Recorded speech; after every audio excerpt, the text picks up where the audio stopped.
Alright, doing it live. Okay.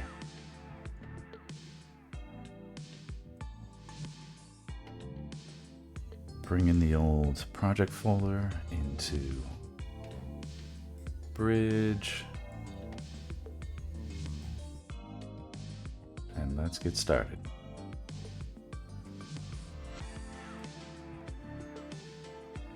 Okay. Little tiny confession is that last night I had some thoughts and I was like, okay, well, let's try out some quick things on the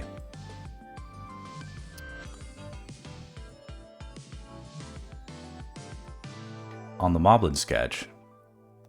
And I tried out some quick things on the Moblin sketch, and before I knew it, I was like, okay, I've been doing this for half an hour and I didn't stream any of it, and I like the changes I made, and what am I going to do? So the answer is I don't know. But I'll go through them here, and we can see the progress here. All the various things that have happened and changed. And that, I think this was the version that we last saw. Or, yeah. And now I'm here.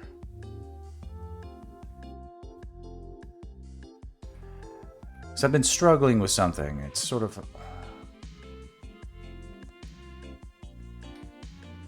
It's sort of like a question, like, what is this about? I keep trying to make this like high art, and it doesn't need to be, but what if it was?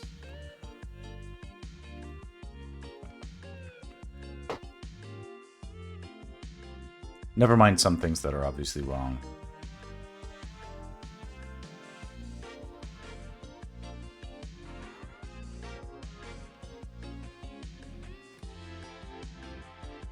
But let's tweak it around. See what we think.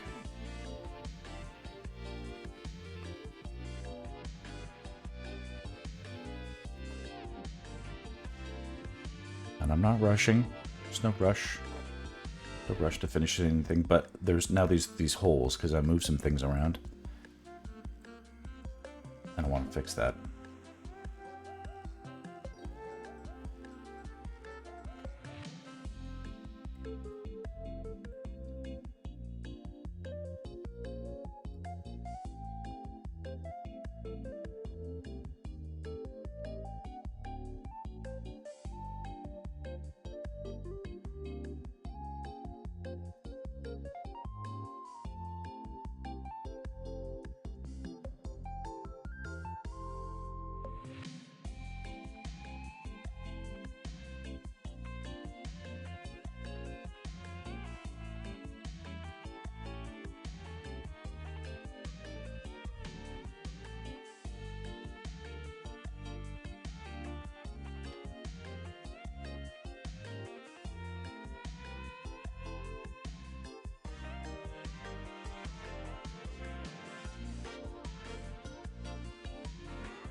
Should try something I haven't done in a long time, which is flop the image.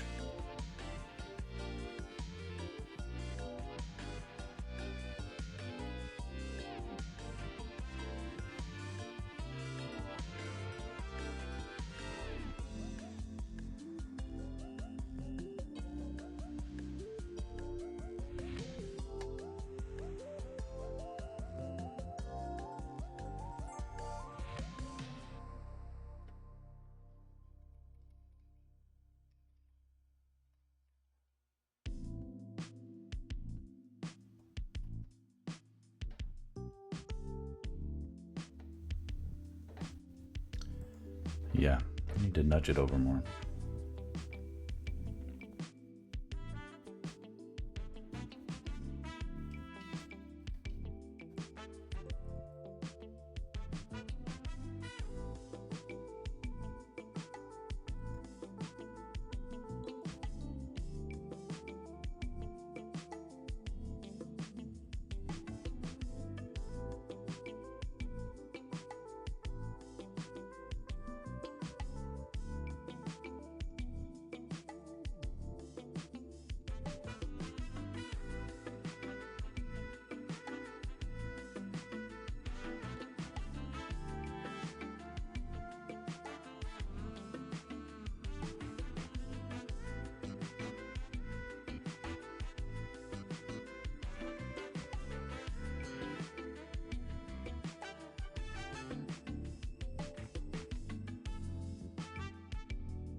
that around.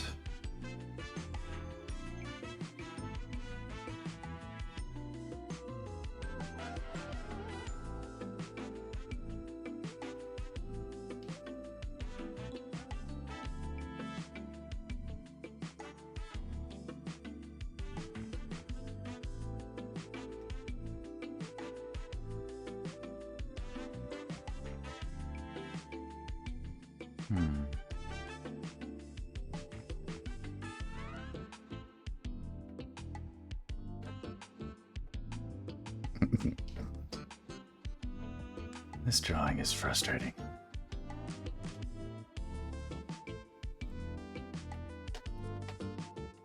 Like I'm learning a lot though.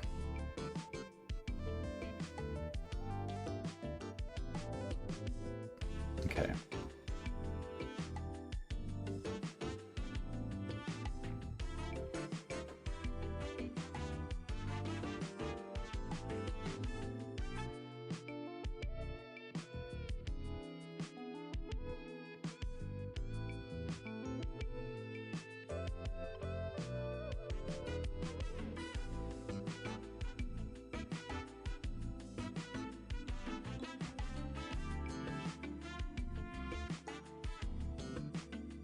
Simplify some of that. Okay.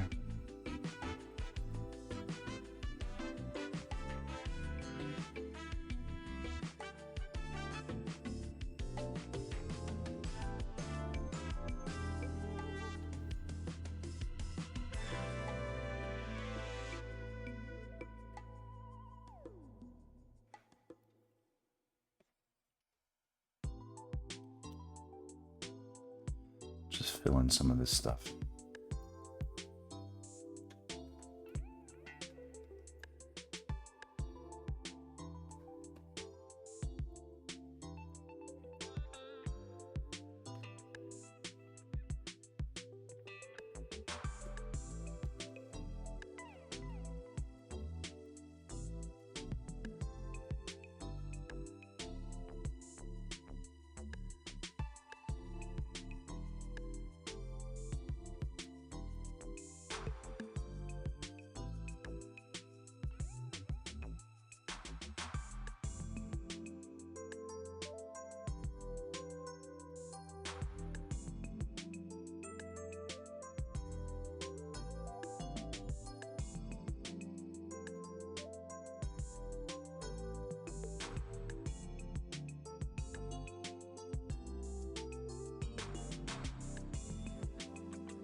I'm definitely feeling on this one a big difference in objectivity, like a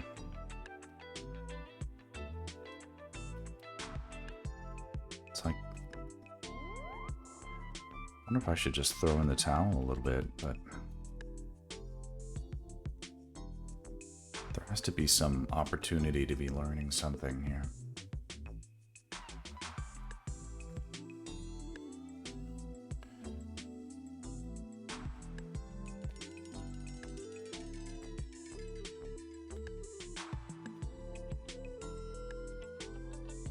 Just simplifying, simplify, simplify.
Just experimenting.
Well, I know one thing I need to fix.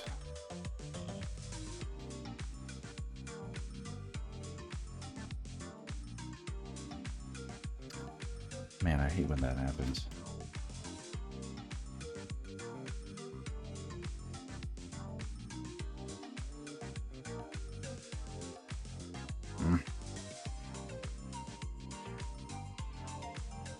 Why did that happen?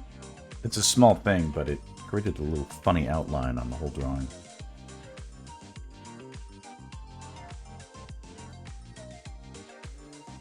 And I know why it happens. It's all these composite layers that are doing me dirty.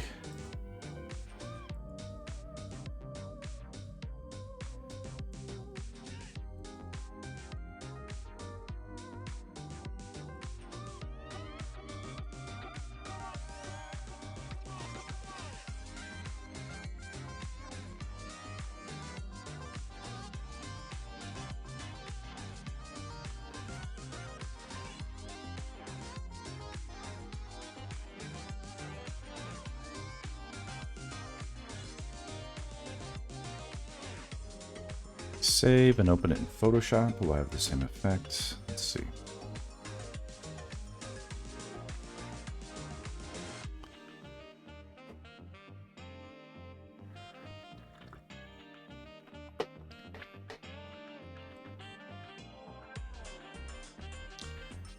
My layers are super messy right now, so I'm actually going to delete all the hidden layers now.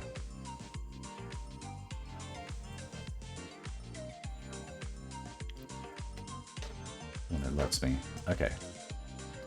Photoshop has a cool script. Delete all empty layers. Let's also delete all the hidden layers.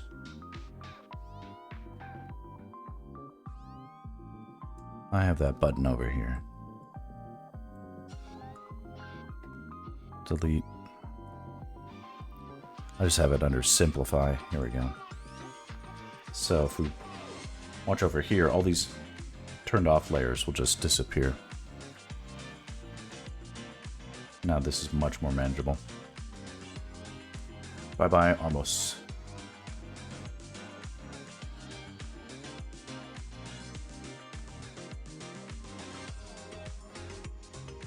Okay. It's probably easier to flop in Photoshop too. I'll try that in a second. No, that didn't work. You guys can see what I'm talking about. See this outline? When I flatten it against transparency, it does this weird thing where the outline gets effed up like that. I don't want it to. I don't know what to do about it.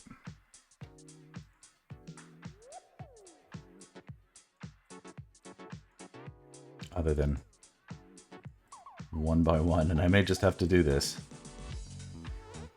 Because this skull, here's the embarrassing thing, is this skull is poorly drawn.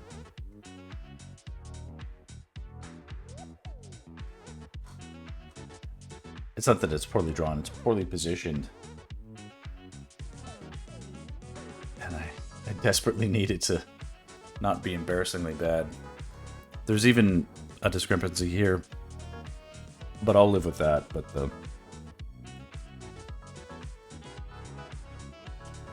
well, let's do it the hard way. But we'll do that in Painter. It's slightly easier for me.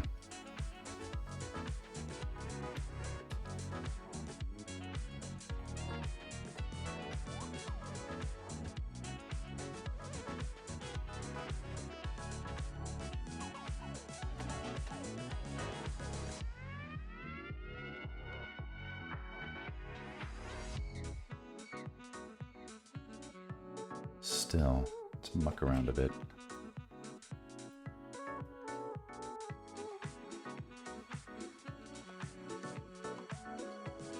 That's so much faster.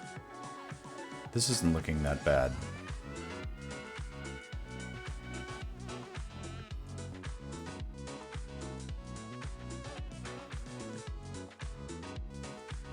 I keep thinking I want to rotate it a bit. Should I do it more? Do I need to listen to myself?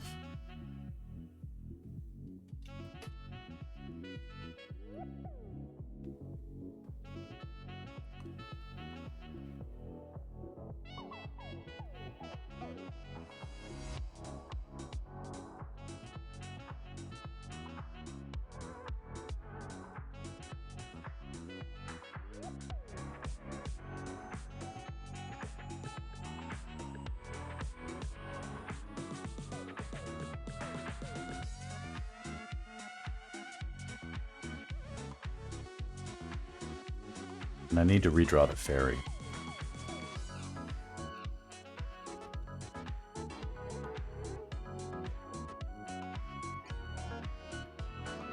Just feels better.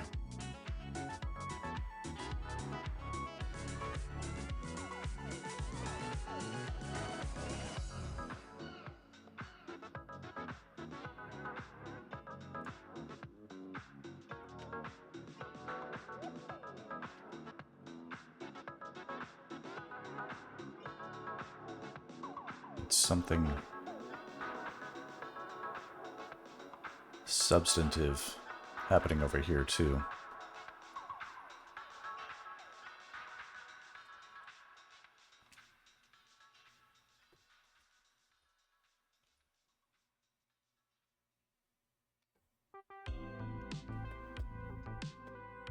It's time to get brutal with some of this stuff.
changing so much stuff. It's like not close to the same drawing it was.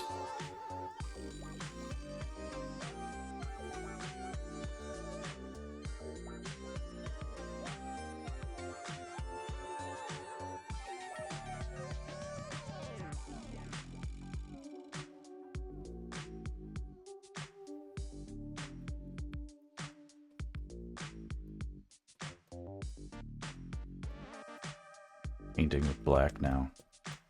Oh, how the mighty have fallen.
Selecting out.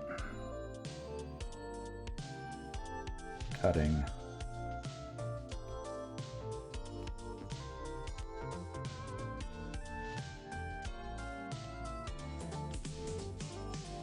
Reattaching. All these little things.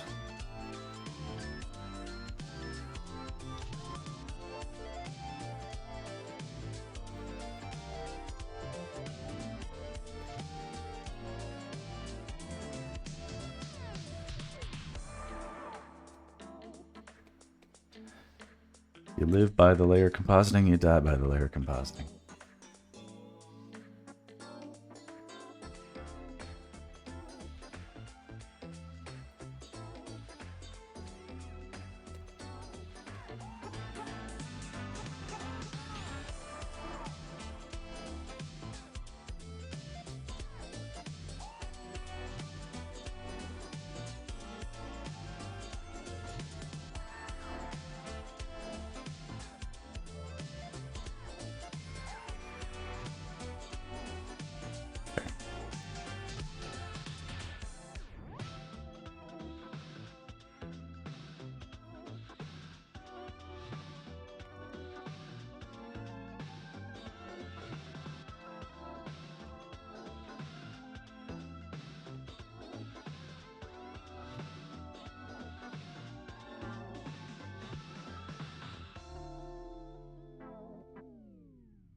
Hello, blur.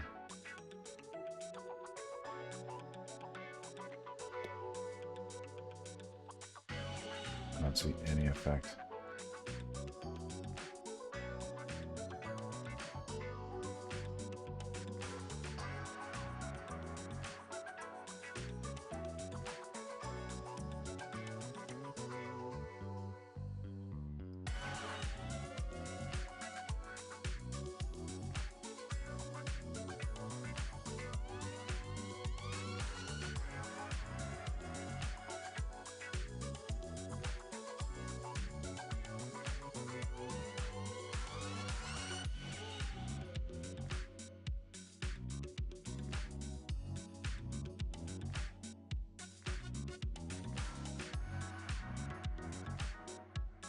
Jesus.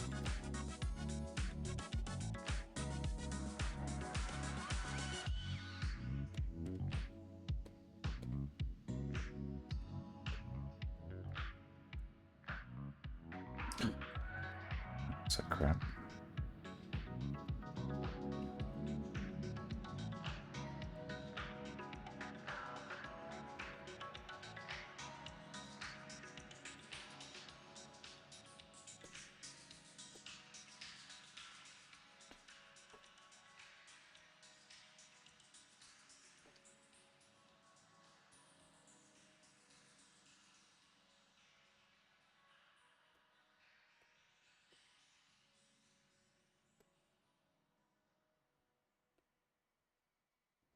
I really do hate how much I'm struggling with this.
Let's turn off that.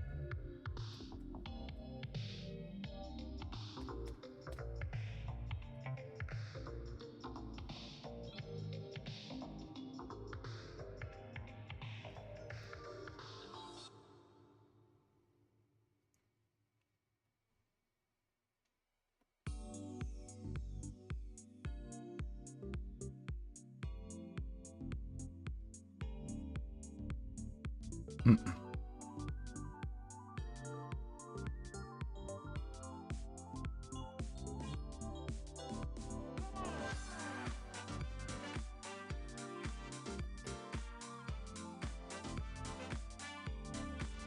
is going on?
Ah.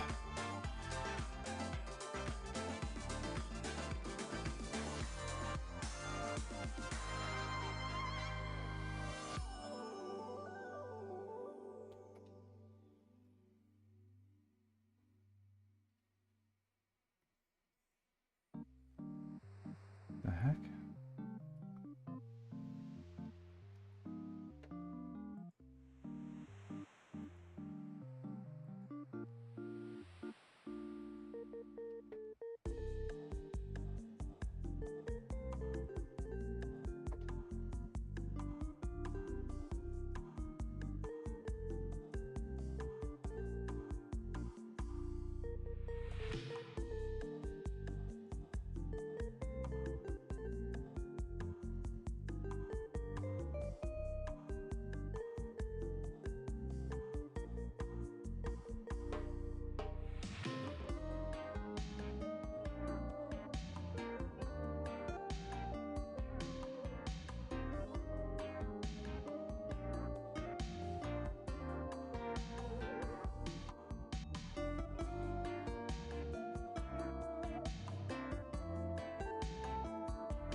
I think the symmetry of the fairy is also sort of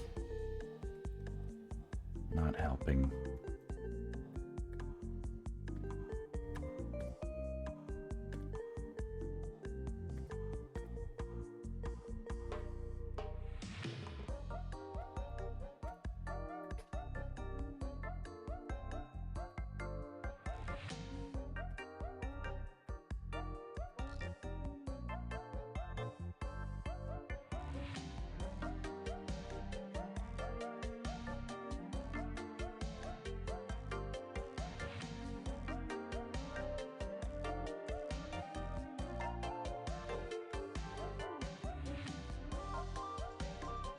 imperceptible glow effects that do nothing.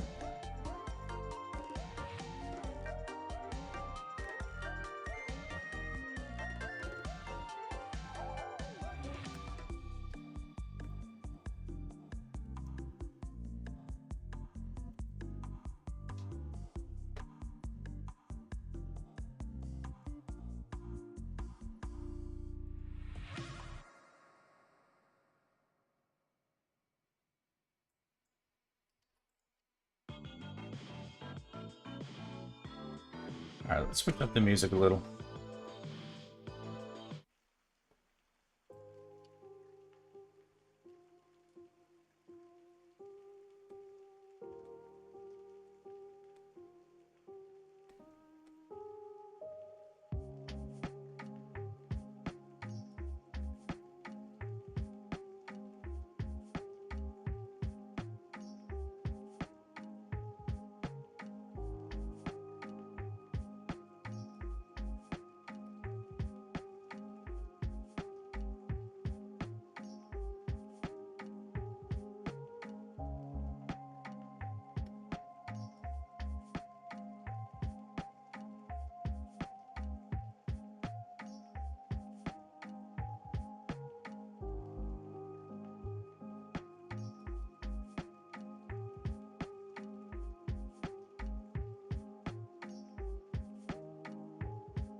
All this just to rescue terrible fairy drawing anyway.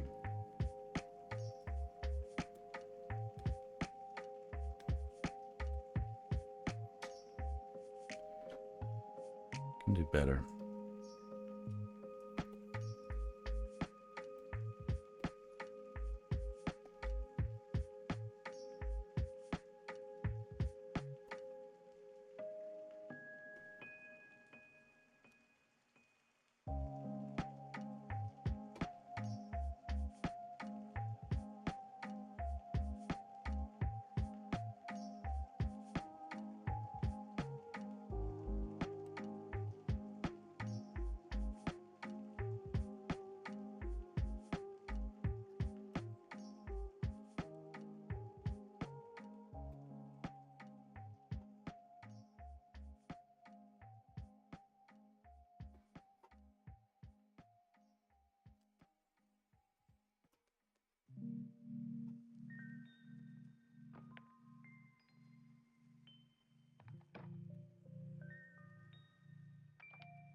Let's find something.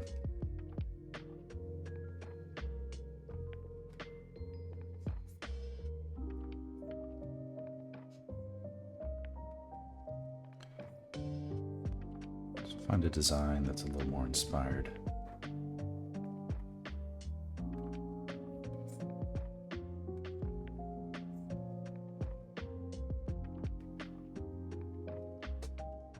If we possibly can.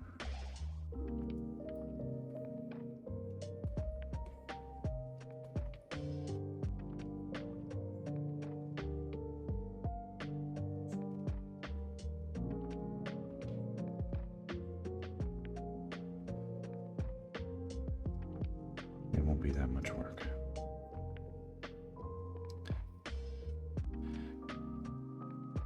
Sometimes in avoiding doing something hard, you end up making it harder for yourself.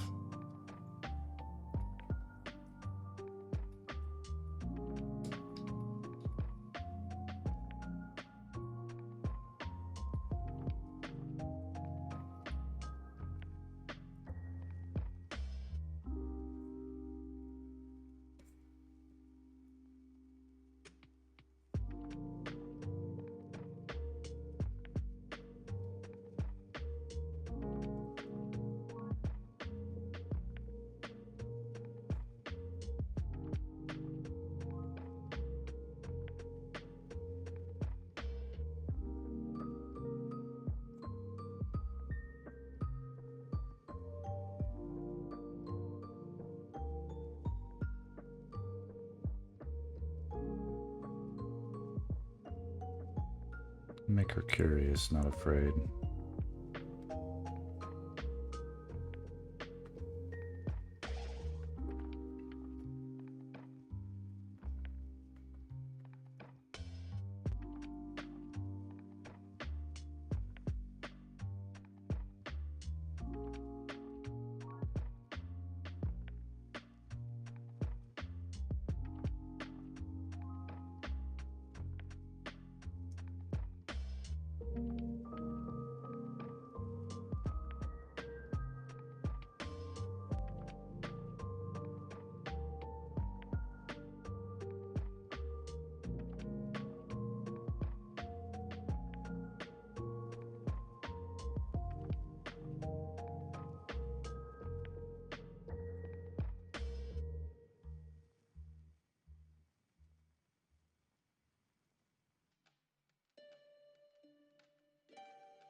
So now it's sort of a little clearer. She's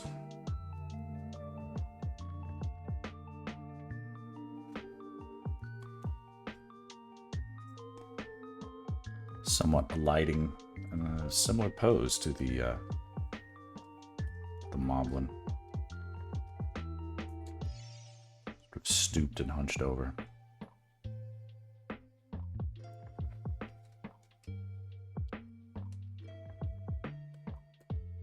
Maybe even more so.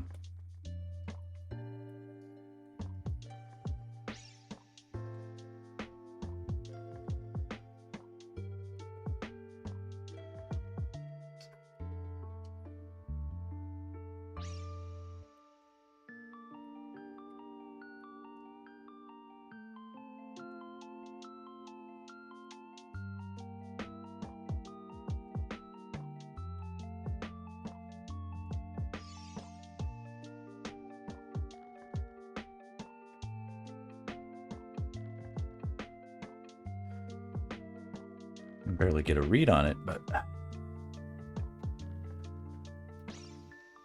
probably be better, well received.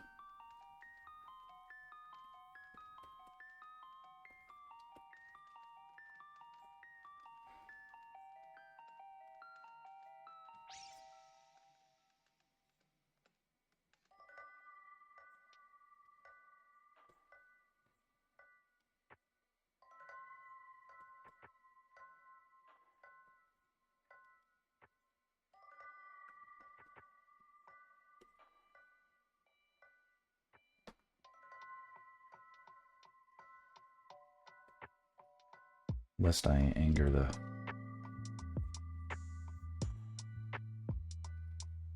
Faerie community.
Something like this. It says, but way best not to overthink it too much. Maybe scale up the fairy's size so she can at least read.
It's horrific because it's like now all the lighting I have that was based around the fairy's original position is all, it's all left.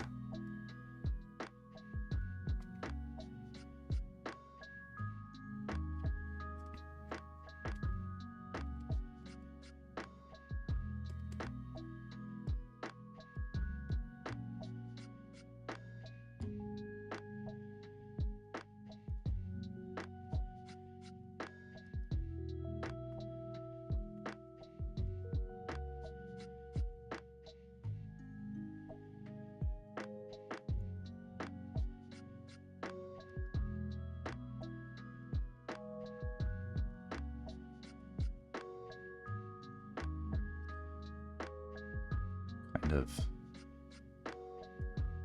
wry smile or indication thereof could I possibly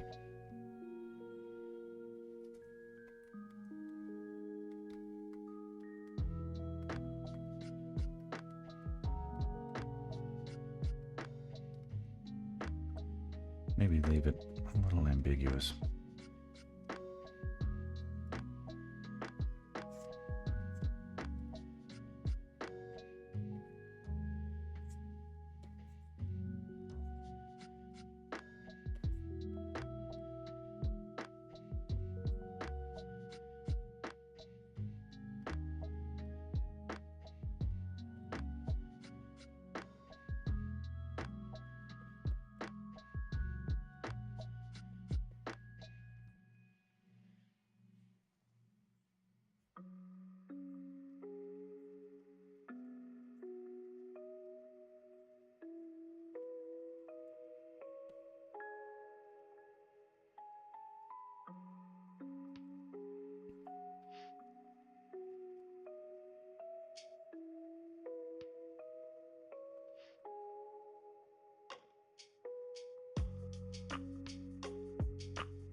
Okay, and then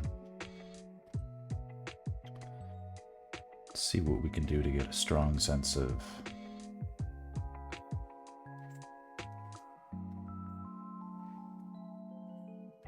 underlining, because that'll just make her look more magical.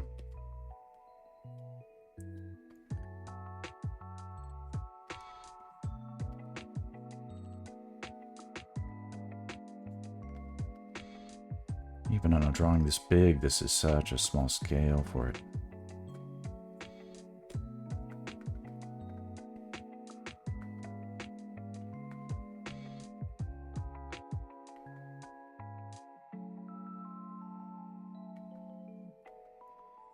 Oh, what if she looked bored? That'd be kind of funny. It's actually kind of funny.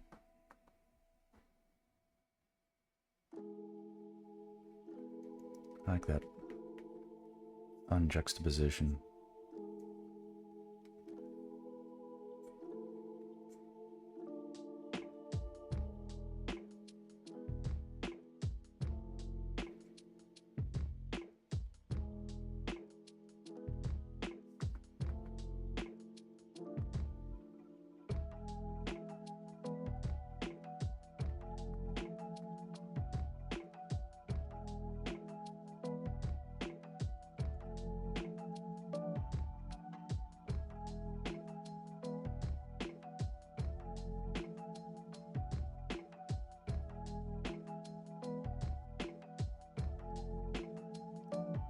Cool.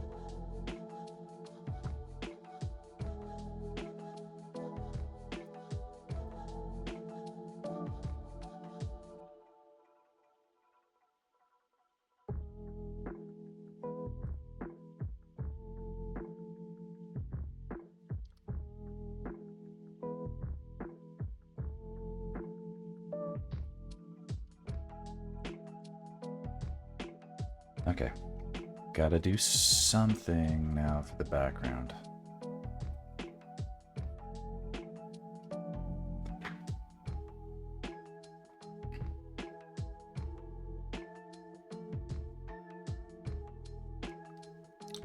Okay, that's feeling good. Subject-wise,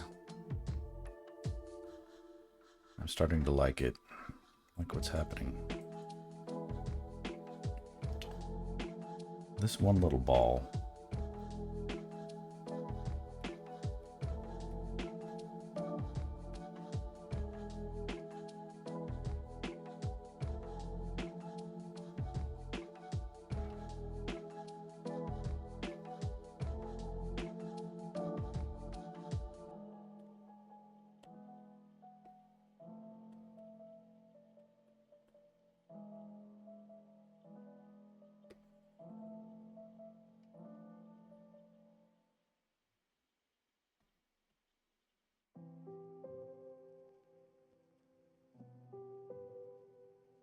Yeah, okay, so we can delete the old fairy.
The pose may not read perfectly well at first, but I think it might do a decent job of beckoning for a closer look.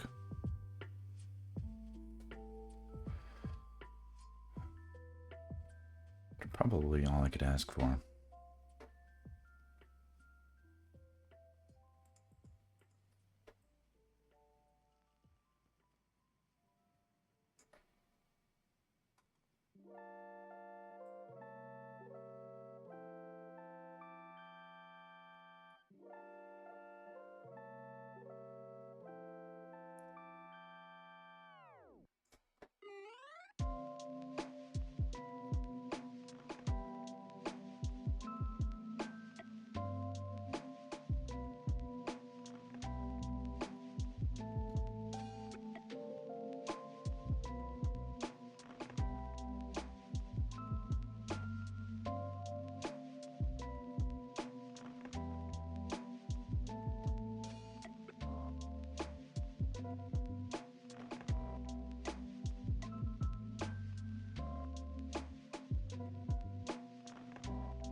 Just like it better without the halo at all.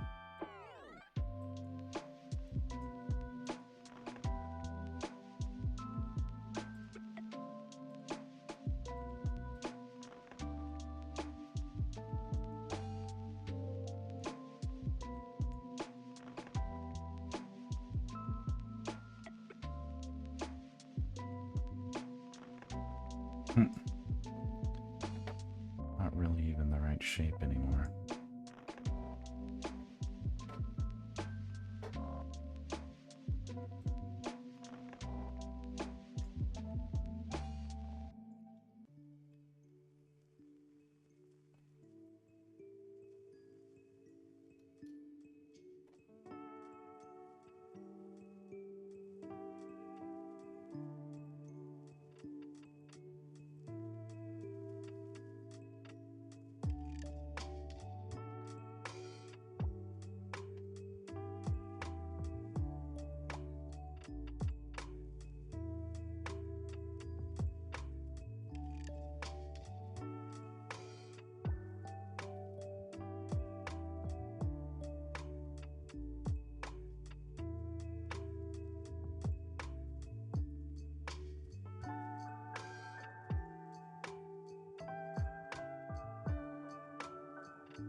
Just start painting into it and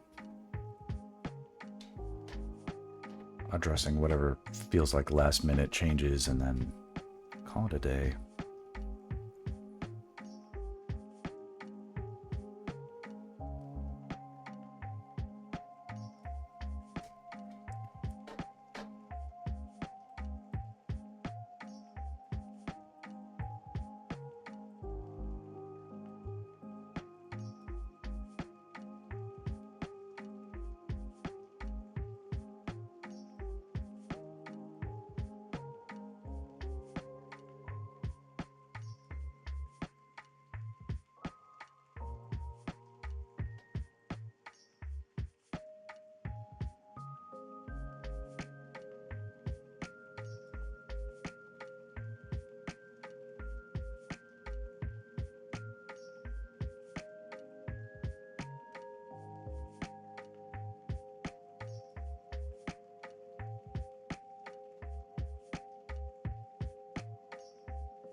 I feel like now there's a real theme to the image, like a statement. It's a little bit of a David and Goliath-y theme. It's good and the defiant good and the presence of evil.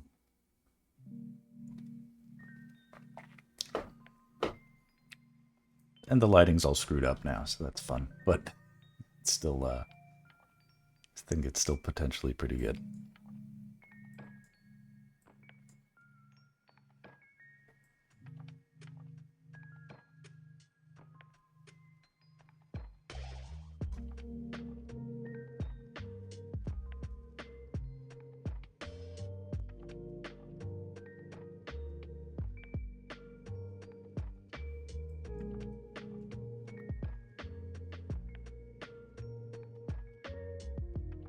I had a thought that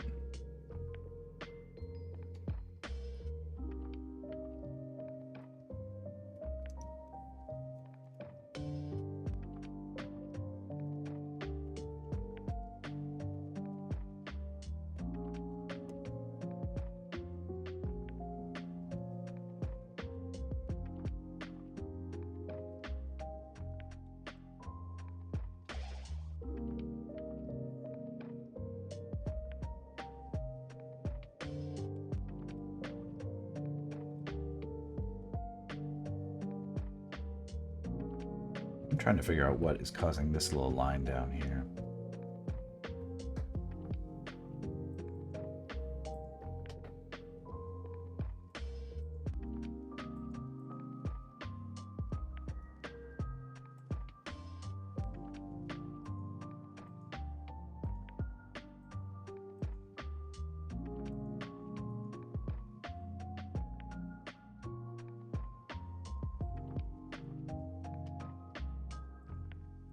Uh-huh.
Chat's really dead today. Not even a cheap viewers bot.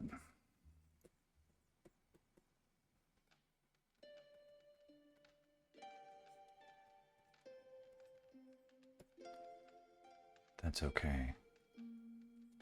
I fight alone.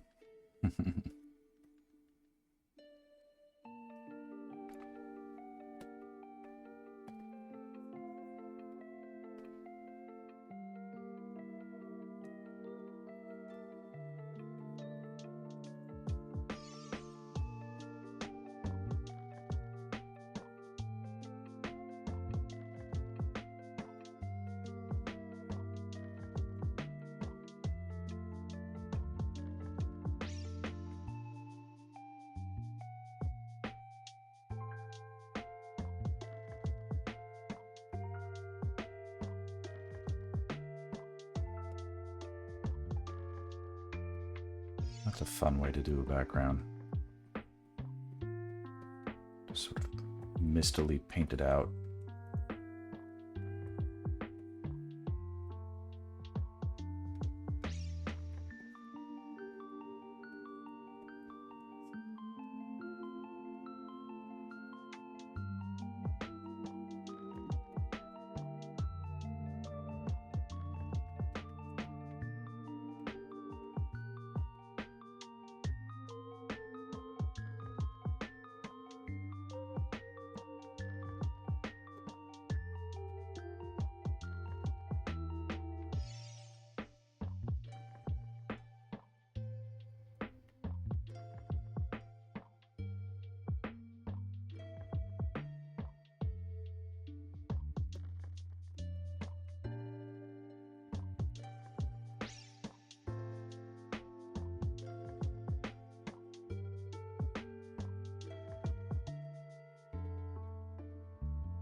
don't know if I miss having anything right there. I don't know if I feel like I need it anymore.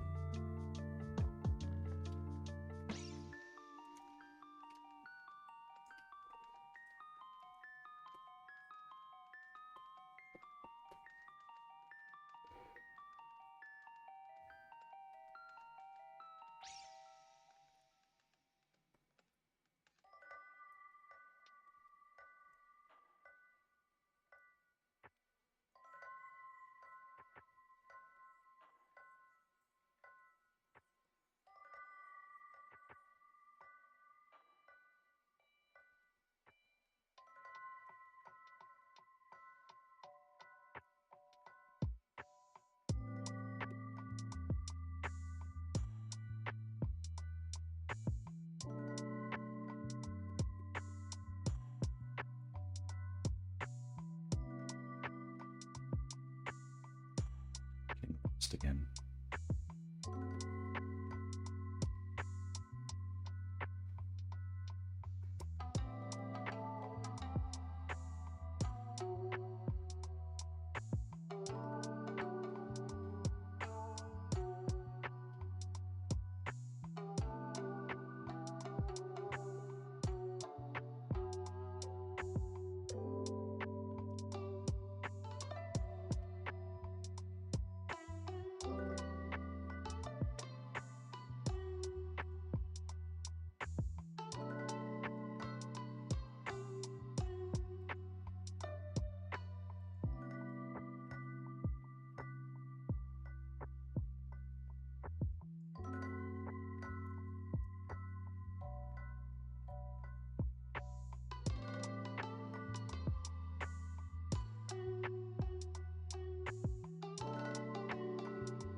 I like it.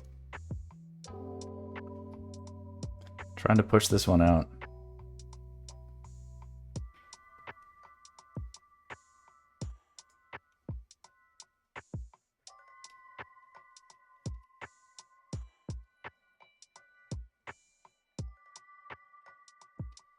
I've simplified and complicated some parts of it, but I've got it looking better, looking a little less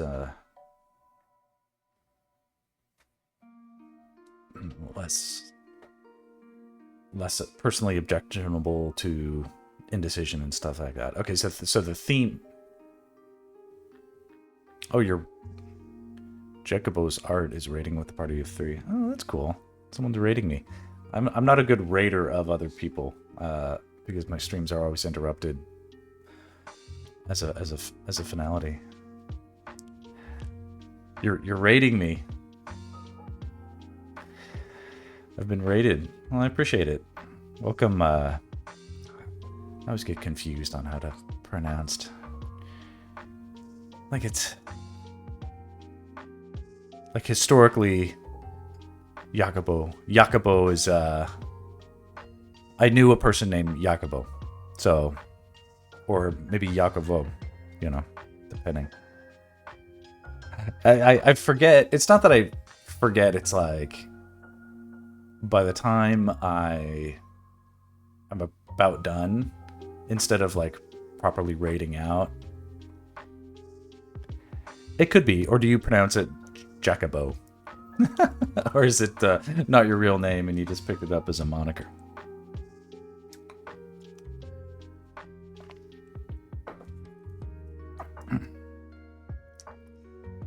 Yeah, I live in Los Angeles and we've got all types of international names and pronunciations here. But welcome. So you're an art streamer, I can tell. So now I'm gonna follow you. Okay. I'll raid you one of these days. How do I make There we go. Jacob, yeah. Okay, cool. No, you should always, seize the branding opportunity of becoming a little bit more distinct.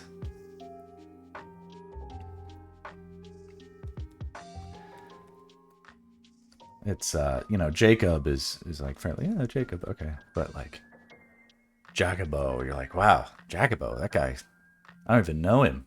Sounds amazing. I gotta see what he's about.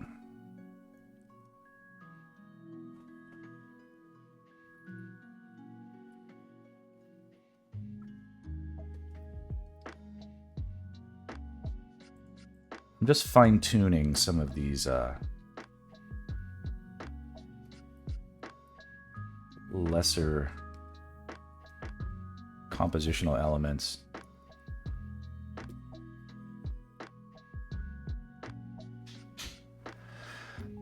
Something a friend mentioned is when people like it when a username has 1 to 3 syllables, so I've taken that to heart. Ah, okay. Well, I can't noodle it to death any further. It's just now to the point where I'm like, okay, what's really bugging me in the composition, and why, and am I going to do anything about it? And like it has 4 syllables. Cancelled. Jacobo. Welcome.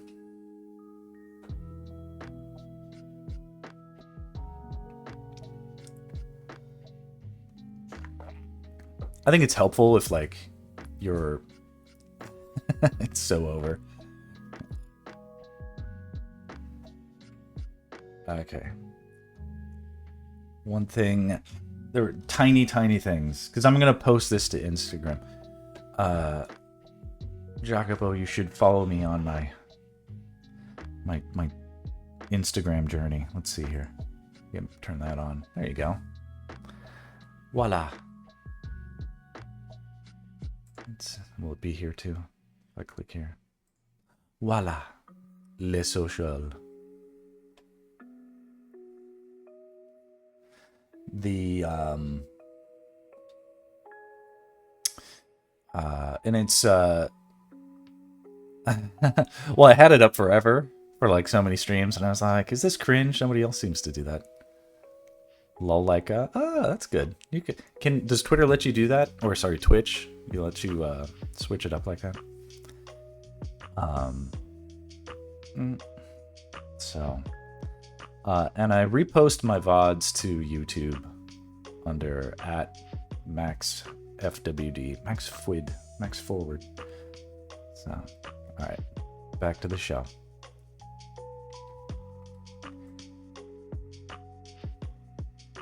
Good, yeah, just keep it consistent. Unless you actually do get canceled, then yes, rebrand. You know, by all means, become literally different. Marky Mark had to become himself, Mark Wahlberg.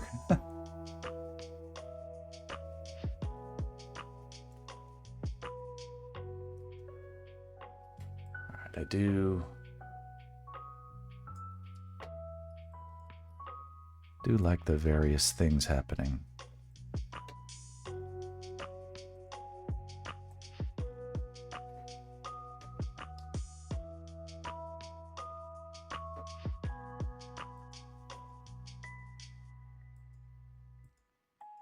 Huh. Okay, that's cool. So I have several art instas, but Study Studio Max is the one that corresponds to this project, which is I'm teaching, but it's more about me like sort of getting used to talking to people who might be watching me demo something. That's the more accurate phase of this project, which is I'm at a crossroads in my career because I'm a professional storyboard artist, but there are okay, cool. And so so storyboards is what I do during the day. and it's gone well for me. I'm happy about that. However, there's been so much tumultuousness and chaos in the industry, and it's like just getting it's like someone on a storyboard Discord that I'm on just now posted another bunch of layoffs from Blizzard and Microsoft, and it's like it's so hard out there right now. I'm lucky I'm doing okay with being extremely corporate. Like, I work in advertising, so none of that is super sexy or super fun, but it does keep the lights on.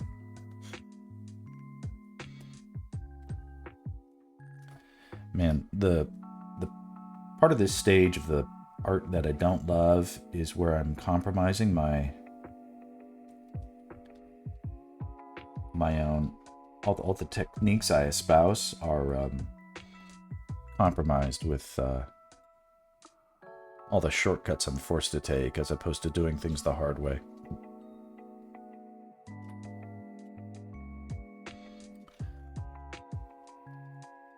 You left advertising at the worst time. What do you mean? What were you doing in advertising? Tell me about you now. I'm curious about what you did in advertising. Oh, my wife might be texting me. Give me 2 seconds.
Love you, goodbye. I'm opening my text. Just texting you. You're excited.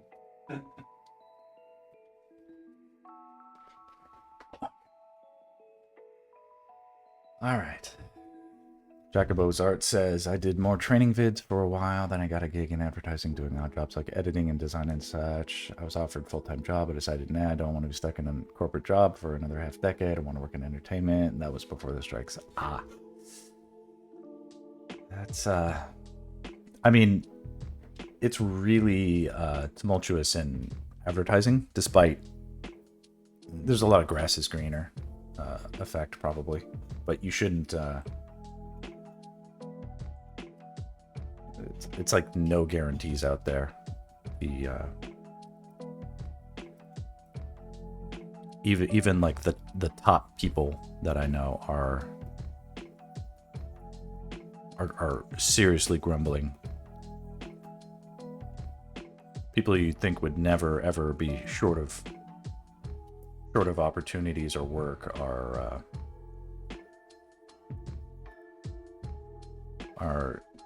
in a seriously tough place right now.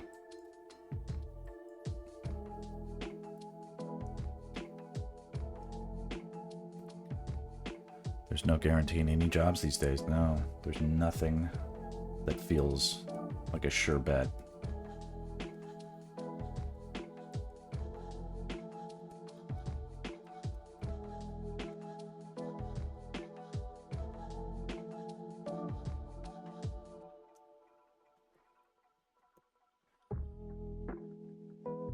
Might as well try to shoot for something fulfilling, though the toughness has been a lot lately. We're all feeling for it. So the other half of this is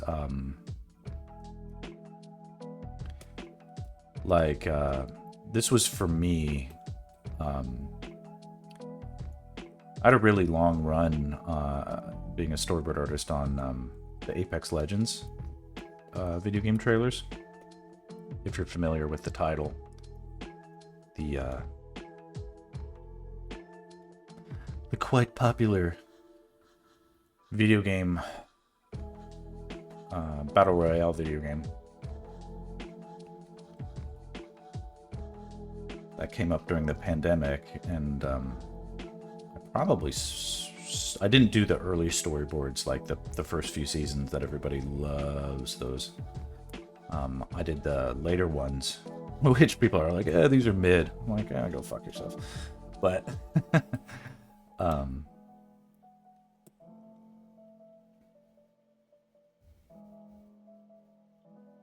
but yeah, I was on those for so long, doing really great work, and the team was super solid. We were finally getting like our flow down, and then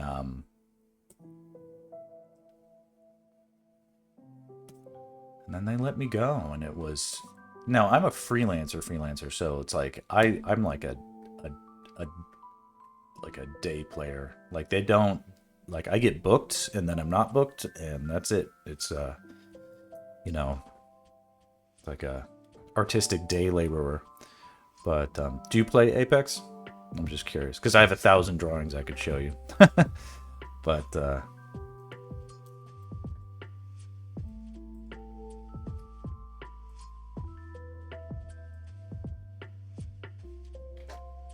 yeah, I committed the cardinal sin this morning. I didn't have my text open. Okay.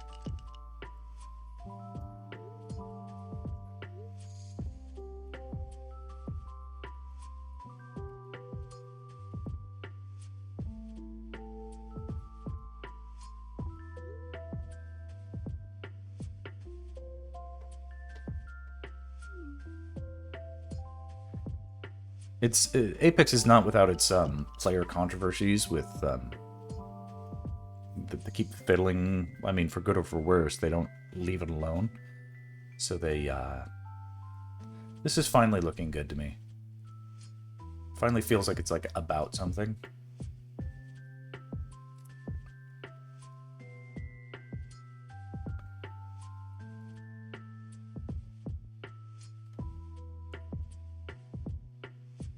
Feel like I could post it without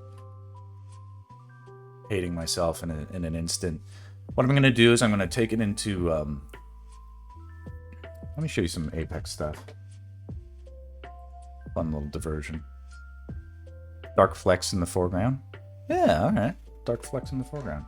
Let's visit that notion in a second.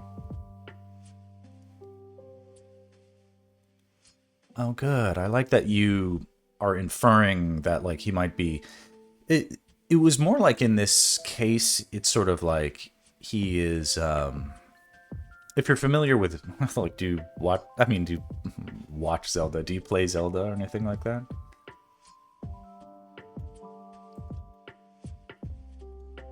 Find me some Apex.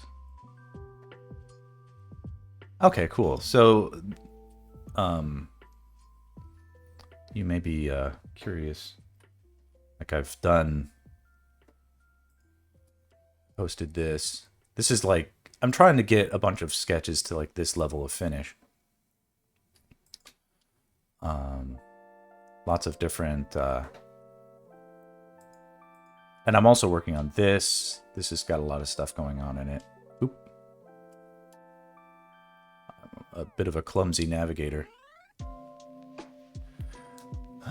And so this is in the early stages, but I'm trying to get them all to like, it's not, I can't do like photoreal or whatever, but like, here's, like, I'm sort of like, do I have any concept art chops in my many years of experience now as a storyboard artist? Can I translate any of that to color? Can I do anything cool with that? And yeah. All right, here's Apex. Oh, so these are storyboards, so they're like super sketchy.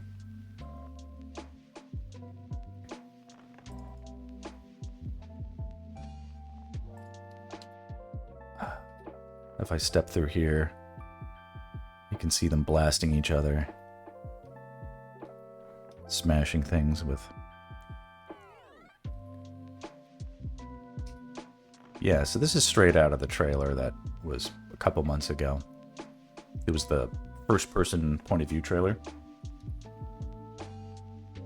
So it's all sort of as the video game. Sort of interesting. Okay, here's me trying to add a little color to the boards. Some recognizable characters here. Ash, and that's Horizon.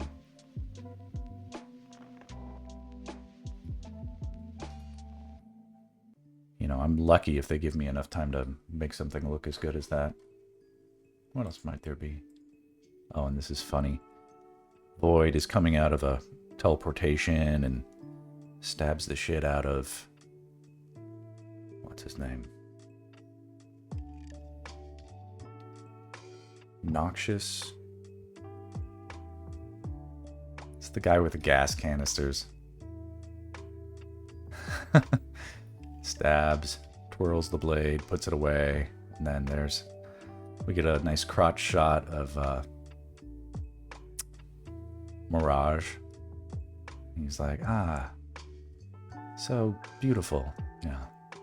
Pathfinder joins in. They go look over at the beautiful vista.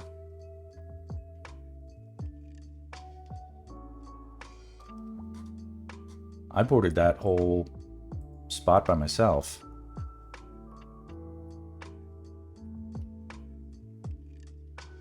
It's like an animation. Thank you.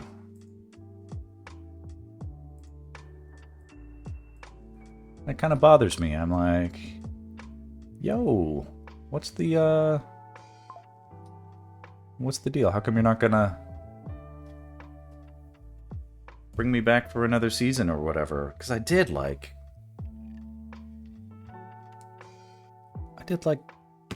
7. They were basically bought up all my time for a better part of 2 years, and especially during the pandemic and whatnot. So I got a little distracted. So I was riding fat off the Apex hog. Does that make sense? That, you know, whatever. You don't ride hogs unless you're in a clash. That's another story. Yeah, but the okay, Dark Flex. I'm okay with a little bit of stillness in the scene, but we can try adding some Dark Flex. I want it to be like he's like ready to strike, but he sort of can't because the Faerie is now on him.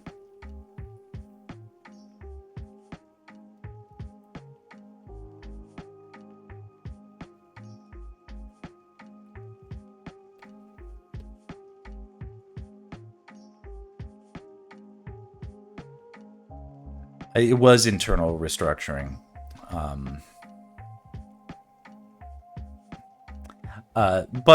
So, Jacobo, this is not a don't tell me what to do kind of stream. This is I invite your feedback, and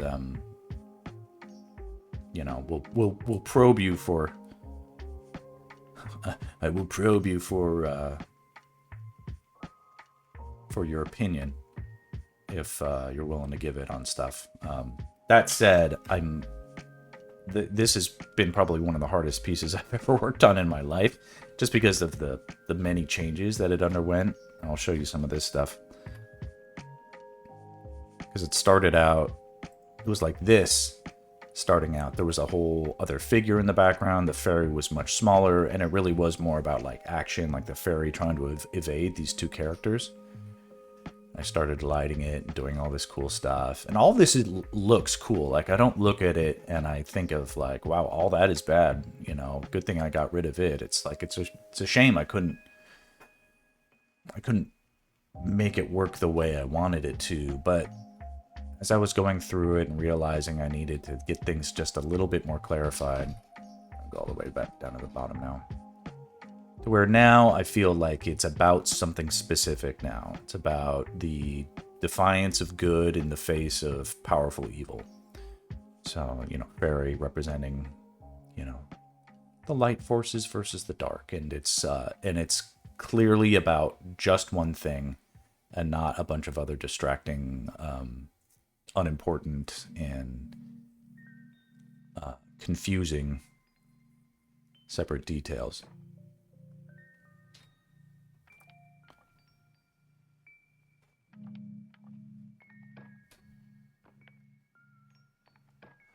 Yeah, it looks awesome as is. I just had my window smaller, so initially I thought it was attacking, not rearing up. Okay, I mean, it is kind of, like, extremely aggressive. But, like, the Moblin doesn't really know what to do against an enemy that isn't attacking it. That's sort of, like, maybe my, maybe the idea. Okay, wait. Before I mess around with it too much. And I can go another, 15 or 20 minutes on the stream. I think you could also be like, a moment, this being of evil, kind of recognizing the beauty of something just for a moment. Yes, it's about, like, and that's what I was missing in the original compositions, was it was just too, like, you know, and I was trying to get away for a long time without, like, designing the Faerie or giving it any real personality. And then I was like, what am I doing? People love fairies, like, make it look like the Faerie, give the Faerie a personality. Make it do something. If it's like, maybe it's not afraid. Maybe it's totally like, yo, you don't scare me. Like, a little more interesting, right? There's a little more story there. That's the kind of stuff I kept trying to do on Apex, where they're like, yeah, I know the script says to do this, but if we present it in this way, it's more complex and more nuanced, and it gives the character more interest. And they'll be like, yeah, but there's not enough time. And I'm like, it will take literally 1 second to tell that part of the story. And there's like, oh, there's just no time. There's no time to do anything. There's no time to do anything except turn in, you know, really bad ideas that... I shouldn't say anything like that. But it was, you know... It was... Getting cut from Apex was a blessing in disguise in many ways.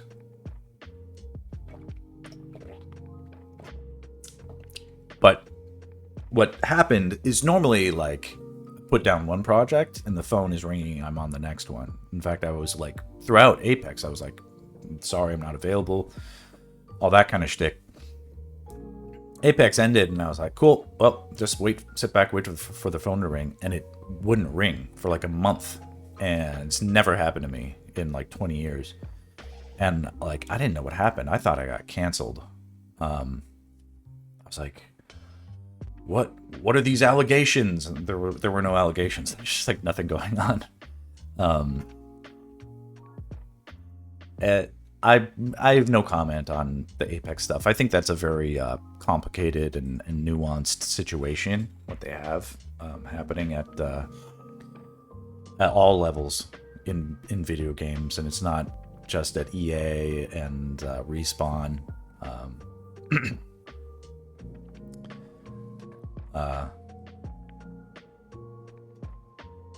But you know, that tension, it trickles down, and ultimately, I think ultimately what they had to do was find an artist that was willing to work for cheaper than I was, and good on them if they found that. Okay, let me back out a little bit. Okay.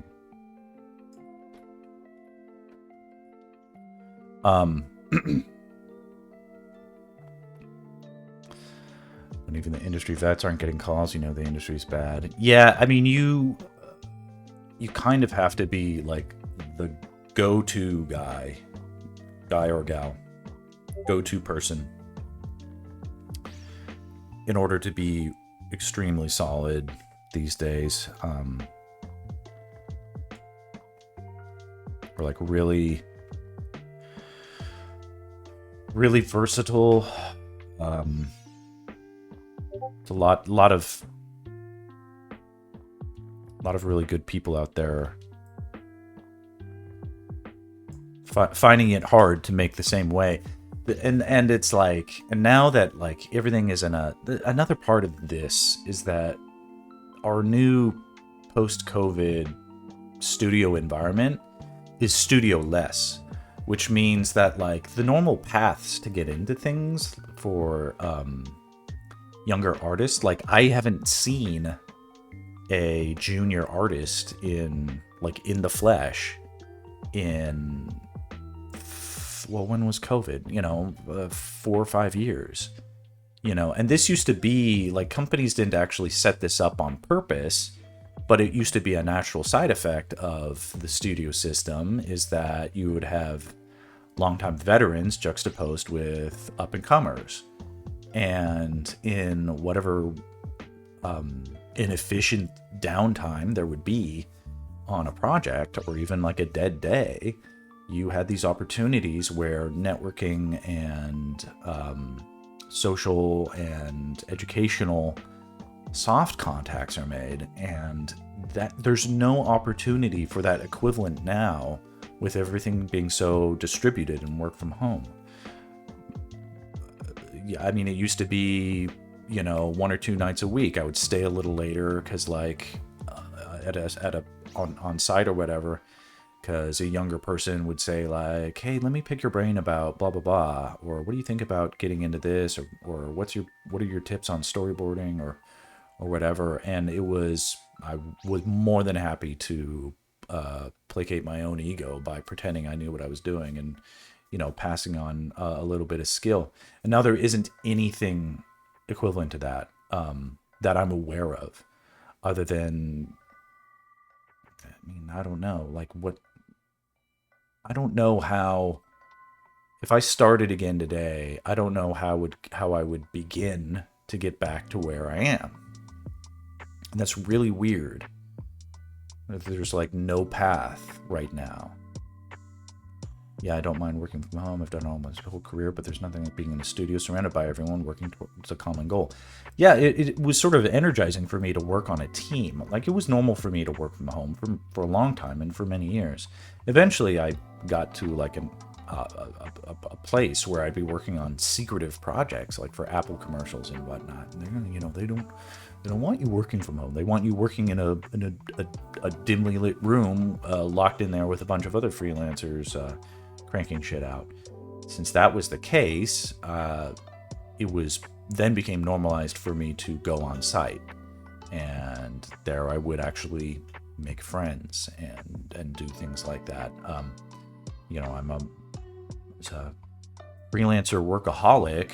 If I'm only at home when I'm working, I'm not and I'm working all the time, I don't make a lot of friends, and consequently, as a result, I'm not making friends the way I made. Like, I would constantly make new contacts, and I learned to love the social game at the studios, and I did really well at that for a while, and those were its own skills, and I could demonstrate that in front of people, and be like, watch me be like, hey, watch me schmooze this producer chick, or whatever.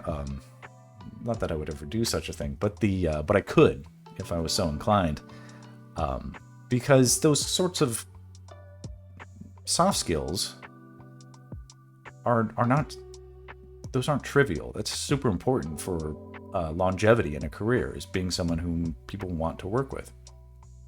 And if you aren't savvy to that, you might be a kind of one and done type of guy, or you might not be the go-to. The former competent. And then there's another factor factoring into this is, I've talked about it way too much, so I'm going to stop. But the AI factor has made me realize that my competition from here forth out isn't really other artists. It's really, I need to repudiate my former sense of I'm an island and I don't want competition with other artists, so I'm not going to help them. Now I am a sense of like, we're all in this together against the machines now. So with that, I'm more than happy to do Skillshare on stuff that might be helpful for other people. So people often lament about how it's who you know, but people just want to work with people they know and enjoy working with. That's correct. And so now, we live in a world where on a production where everything's remote, all contact is done through these sterile like Slack and email chain and Microsoft Teams sort of interactions, and it's not the same. Maybe if you didn't know any different, like you came up during that time and all that, it's be like, well, what are we missing out on? But we're missing out on something. Yep, we may have to start our own industry where we're together working on good things while big companies make AI slop. I have therefore started this as just as it is in this stage. It's more about skill demonstration, skill sharing, and networking with other artists who are in a similar place, where we're not connected through our work. We're connected through our interests. And I think in that sort of broader, with enough time and a little bit of once the primordial juices start intermixing a little bit more, I wouldn't be surprised if ventures like that, like what you're describing, became more commonplace. Okay, we're in the phase where I'm gonna do some things. Gosh, what do I normally do to finish a drawing? Okay. I like to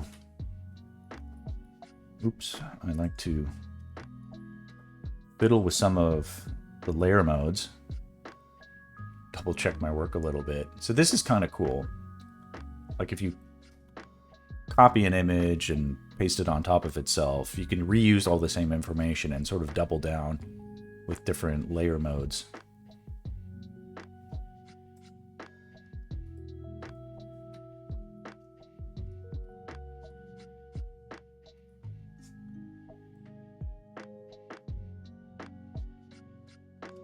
Well, I don't want to be that zoomed in. How do I go? There we go. Full screen a little bit.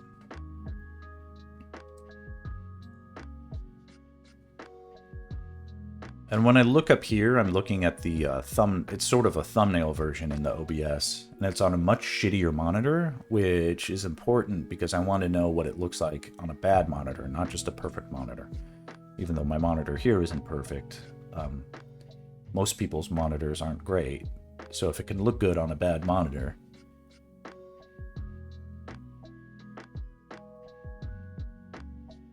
like that's rad.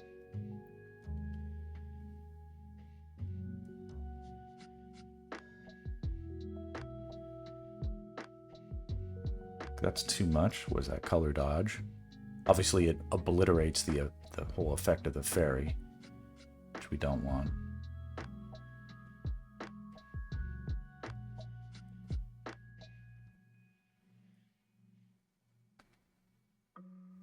Okay, we tried it. I don't love any of those. Good. That means we're not too far off from what I think I might prefer things to look like. What if we mess with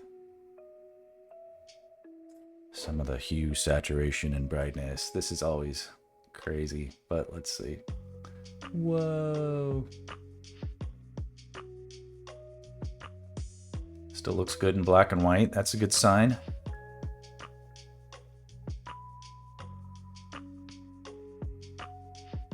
Can I crank the color just a little bit?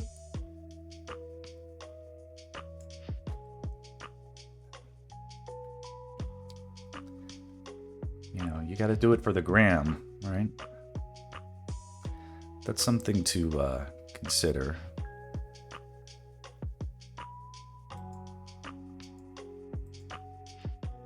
Oh, it really barely made much difference.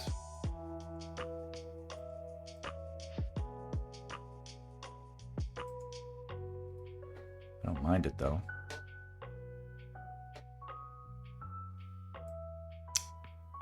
What if we mess with the levels?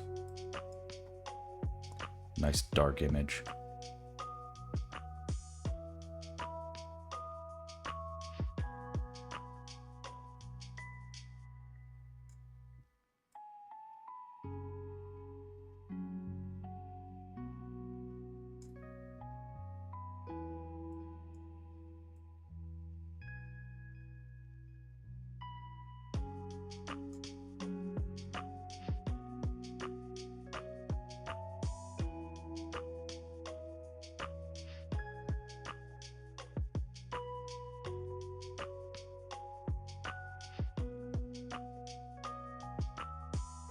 Probably screwing things up, but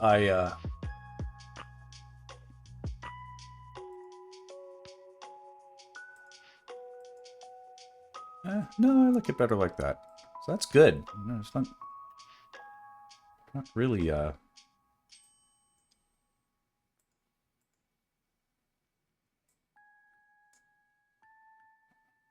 tone, auto contrast, auto color. Does that look any better or different?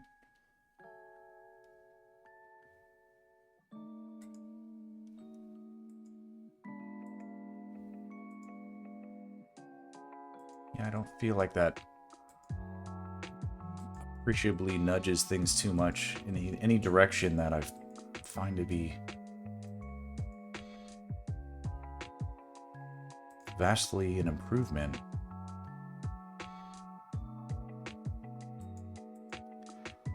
Because I don't want...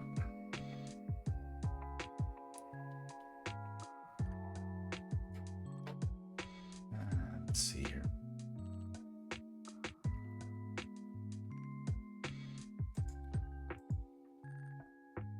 I don't want things to be too absurd.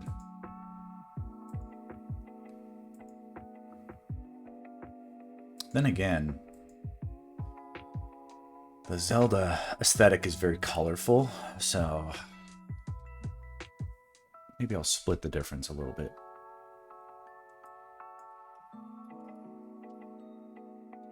Just a 50% opacity on that layer change. Save it out. Different version. Okay, and now I'm gonna do my little Siggy signature.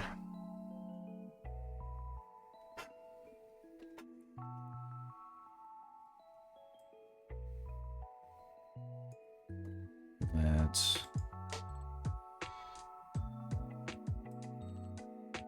I know I did a good job on this one. So let's borrow it. There it is.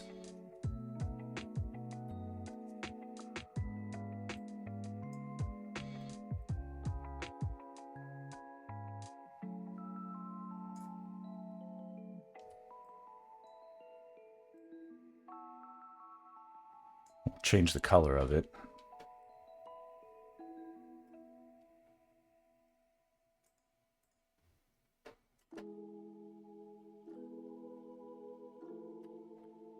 Maybe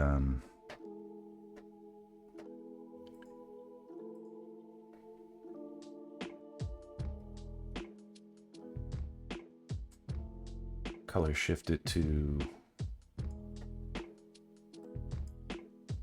And I'm really bad with these colors.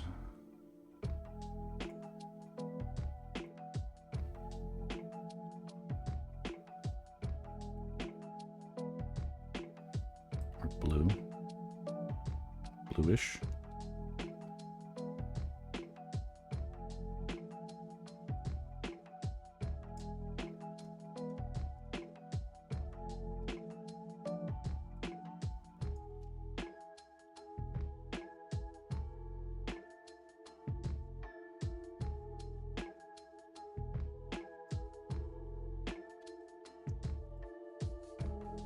Just something.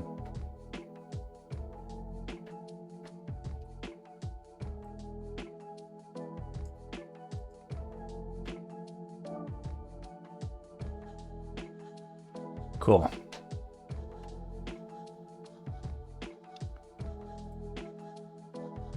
Damn, I like it. Okay.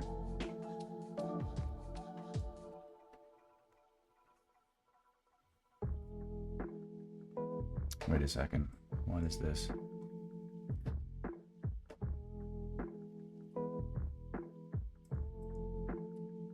What is this?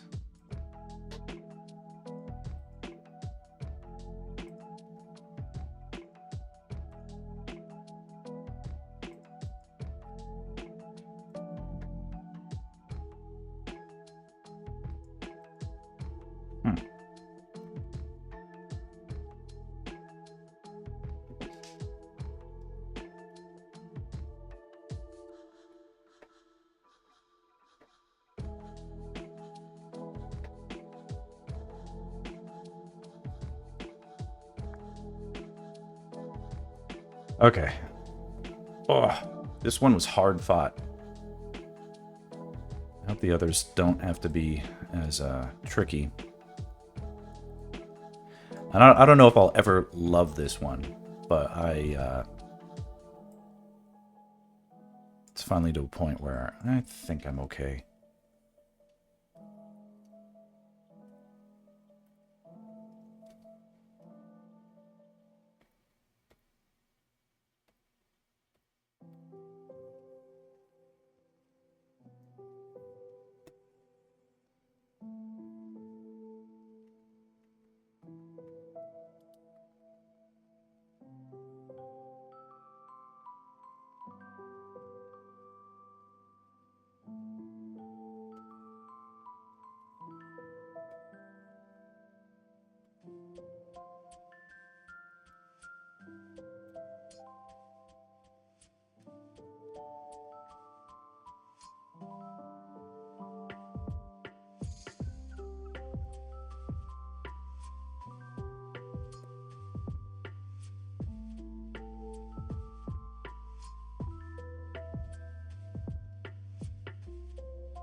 I think my signature is a little too dark.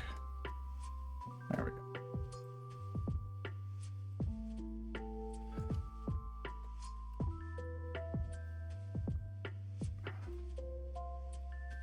I will.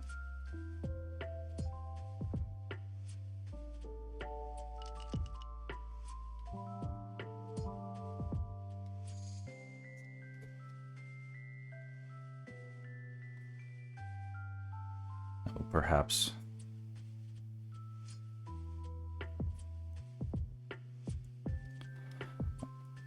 justify a little bit stronger branding on this one this time.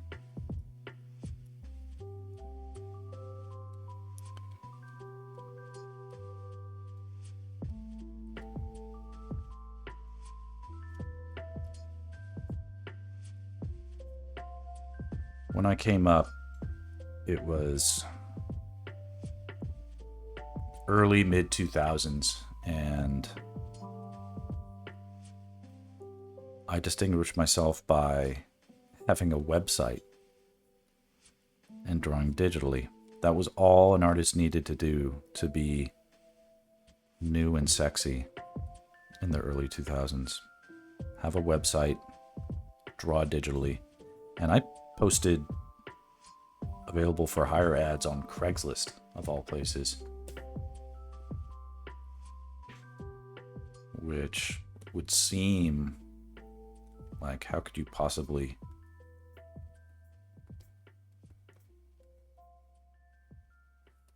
how could anybody make a living? Nah, it doesn't need that. Doing that sort of stuff. But I had some luck in the beginning, and it's where I started to get traction. These days, very difficult.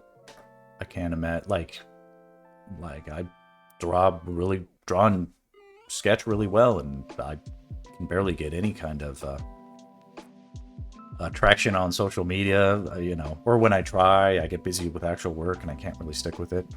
It's, God, I wish I was in the industry back in those days, though things have always been a bit different here too. I mean, we don't even get internships when doing uni. Yeah. Jacobo, where you at? You don't have to tell me actually, but you are I'm just curious if the... what time is it where you are? You're in Australia? That's awesome. The, I need like a fun map back here where I can put a pin. It's 11 p.m. there. Oh my gosh. Okay. I've had viewers in to me far-flung places like Africa and Poland. All right, shout out to Jules. But yeah, it's been difficult for me to sort of assess people just by, you know, the chat description. So I'm afraid I had to pry for a little bit. But it's 6 a.m. right now in Los Angeles. I had to get up at 3 a.m. this morning to knock this one out. But I'm glad I did. No regrets. We're gonna save this. We're gonna save a nice, fancy, big old fat file.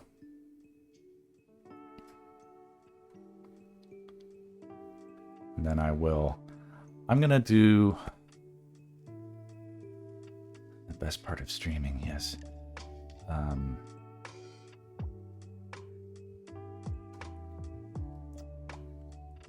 Where's my...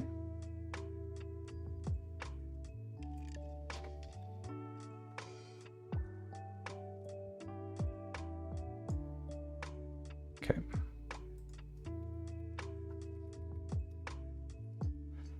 I always skip the number 13 when I save, so we go from version 12 to version 14. Okay. All right, so that's that file. Now we make a big fat JPEG.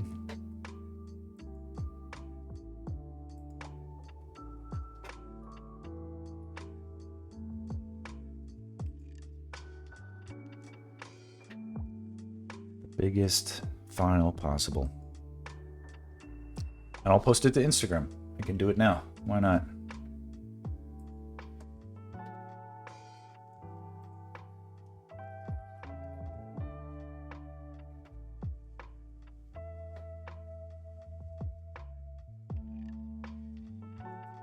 Okay.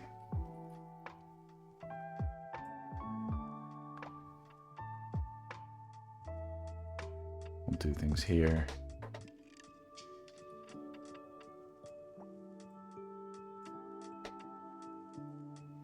Create. Post.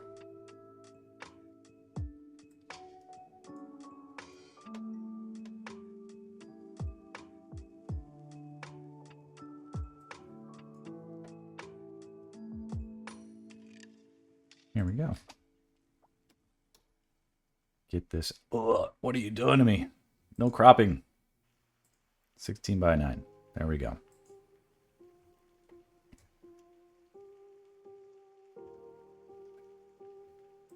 Next. There will be no filters. And no adjustment. Actually, sometimes I do mess with this stuff, but if I did it right, we don't need to screw around with it. Yeah, none of that needed. Okay.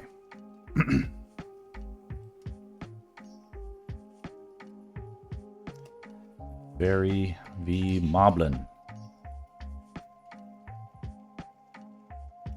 Final art.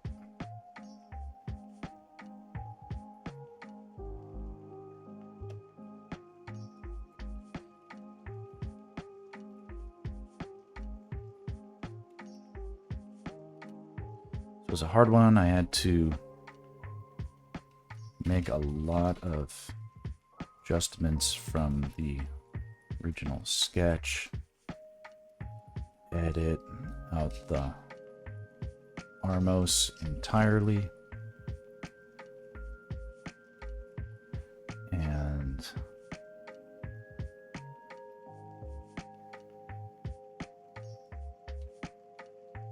tread an uncertain path for a while.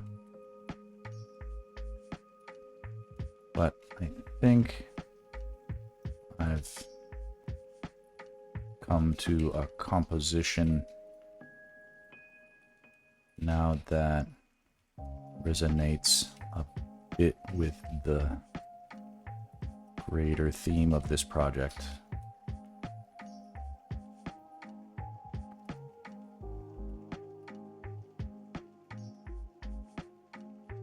Defiant,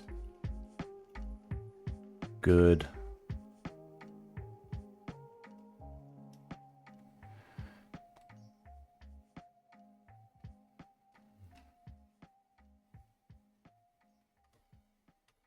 Let's see.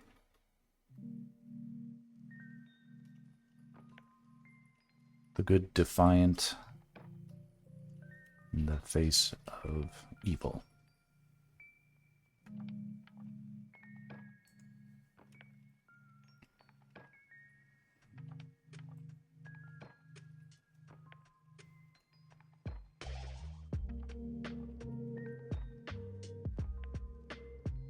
Okay, and then I'll do a couple of hashtags, T-Laws,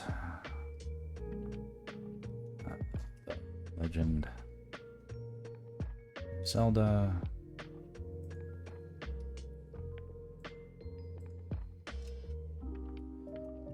and Zelda fan art.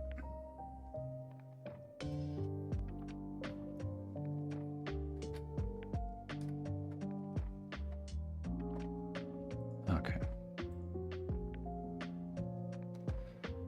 All right, feels good to go. Click and share.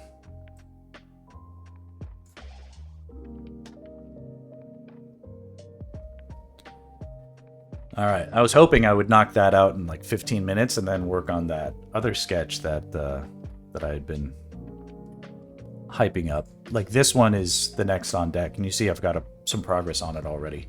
Right now it's looking a little almost too cartoony, but I want to get it to the finish the same way as the. Thank you. That was a tricky one. These are all good lessons for me to. Here's the big art lesson is on that piece. It really came home that I need to do more. I need to spend more time flopping. You know, you do the horizontal flip of an image to get fresh eyes on it, and you can see like, oh shit, like what I thought looked good looks like crap or whatever. I did that way too late in the composition when it then became painful to make changes. And had I done that earlier, I would have seen things that weren't working. It's too easy to pull the wool over your own eyes sometimes as an artist. You fall in love with little things, but it's a good. And thank you. Finishing, having it done, feels good. I'm glad I didn't rush it. I got it to like 98% like 2 weeks ago, and I was like, I need to put this away and work on something else with like. So I can come back to it with fresh eyes. That's why I started this one, started coloring on this one, and got as far as I did. And then I was like, okay, I've thought about it, I forgot about it. Now I want to come back and finish it out. I can't record and speed up my drawing because the flopping might be an epileptic risk for people. Oh, is that right? I maybe I need a warning sign. We're gonna flop the image. It's gonna flip it. I'll have to check out your streams. I'm curious what you've been drawing. It's half a joke. Oh. Well, you can tell I'm like, oh, I don't know. But what you're saying is not necessarily... Some artists do really like flop them really quickly. And you kind of had me there for a second. OU... all right, now this is the favorite part of the stream, is where I react to my... This is how I make my thumbnails. Oop. As I split the screen in half, and now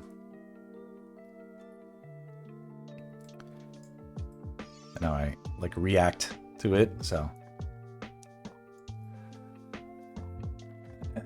Let's see here. I could be like,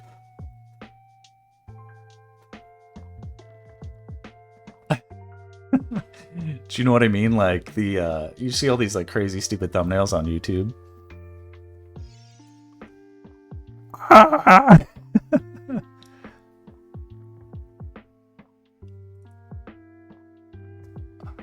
gonna get bozo. Go like this.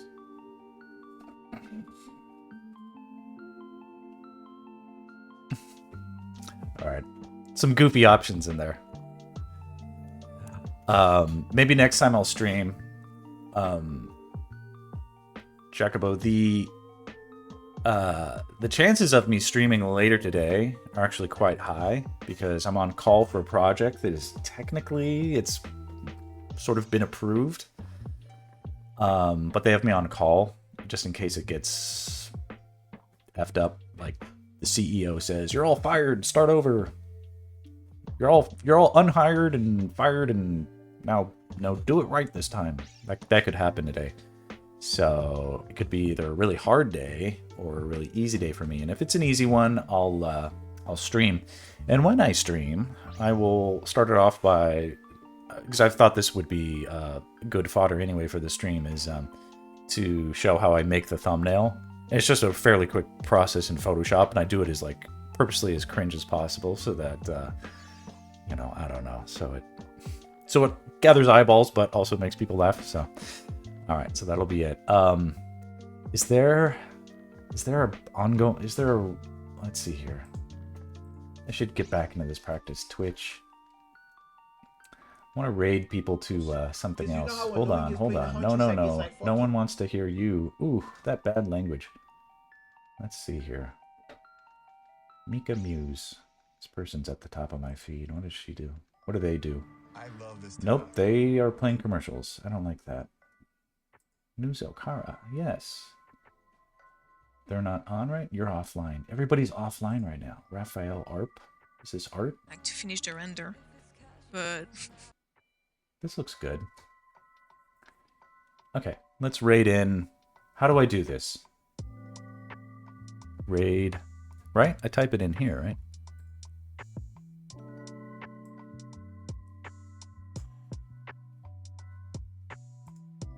Okay, slash raid. And then I type the person name. Raphael Harp. Okay, we'll see how this goes. I'll follow them too. So it's not a... it's not crazy. Okay, we're going to do it. And I'm going to just bow out. So she'll get a surprise raid. And... or they will. I can't tell. But... Jacobo, Leica, thank you for joining. Any lurkers, thank you for lurking. And catch me next time. All right. Adios.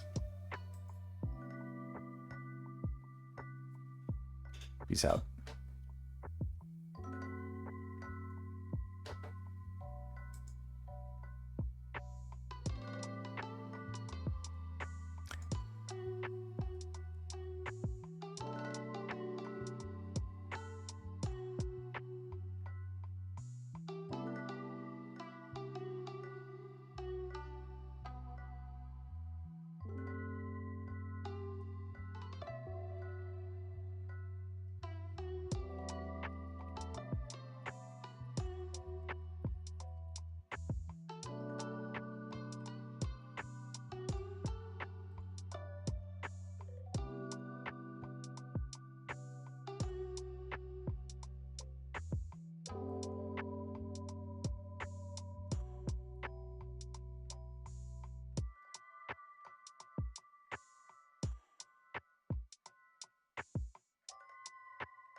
Oh, I forgot to hit stop stream. All right, later.